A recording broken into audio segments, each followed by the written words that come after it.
Good starting length to try out for your closing loop is about 11 to 12 centimeters, or about 4.5 to 4 3/4 inches.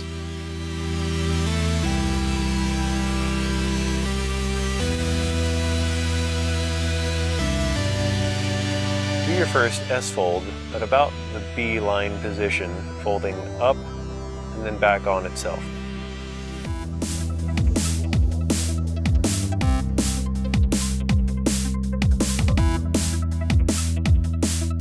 Do your next S-fold about the top of where the grommets are now sitting.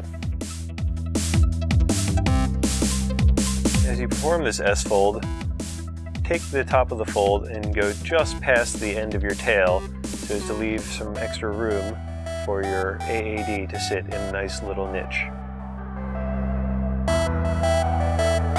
When forming the molar ears, I personally take the center cell fabric, push it side to side in between the fold in a zigzagging fashion so as to reduce the bulk directly in the center, right where your grommet and your closing loop are going to be. We're going to take a tiny bit at the end of my molar ear, tuck it just into the fold so as to produce a more constant distribution of fabric all the way and avoid any slim spots in the center that might create a divot. We're going to clean up the pack job so the ears are full all the way down to the bone so that we have a nice smooth slope to the entire pack job, making sure that all the fabric is inside of the bag.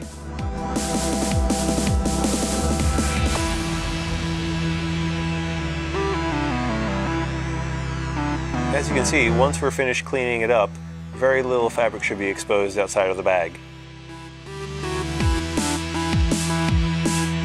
If your bulk was appropriately distributed, the Velcro covers should neatly stack together without any kind of pulling on the bag.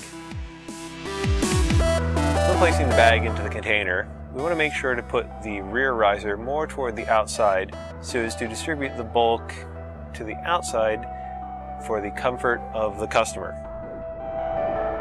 Pull your pull-up cord tight so that you can center your bag over top of that to make sure that there's no slack in your closing loop. Use your knee to pin the pull-up cord and closing loop in place, and then start to work the fabric into the bottom corners. Try to use that longer top fold to really fill those bottom corners up. It's important to make sure the bottom of the container is full so as to avoid creasing in the bottom corners near where the number 1 flap attaches. You should be able to get about 2 centimeters of your closing loop up through the number 1 flap if you've gotten everything correct so far. Now we start folding the bridle. We want to extend it as far as the stitched box at the bottom edge. The manual calls for 2 passes, but on a smaller rig such as this I-13 that we're using, I may do 3 just to distribute the bulk better. Fold the remainder of the bridle in the stitched box area, back and forth, just slowly decreasing size of your folds to form a pyramid shape. As we compress the pilot chute, we're going to keep all the fabric outside of the spring. If the customer has an AAD installed, it might be a good idea to have a little bit of play in the pilot chute.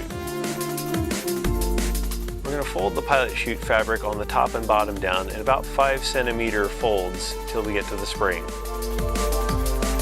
As we do the same folds on the sides, think about favoring more of the bulk of the fabric towards the bottom end of the container to help fill it out.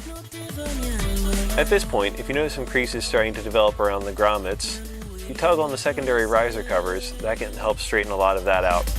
Try to compress the ears down a little bit more so that we can get a nice, smooth, flat drop down of your number 4 flap right on top of the next grommet. If we had the pack job all good so far, we should be able to stack that bottom grommet right on top of that top flap grommet as well. If any creases form up top near the ears, just smooth them out with a packing paddle. A few little tugs, smooth her out with your hands. You've got a nice looking infinity pack job. Hope you found this video informative and will help you out in packing infinities. If you have any further questions, contact Velocity Sports, or you can always contact myself at Real Rigging Services.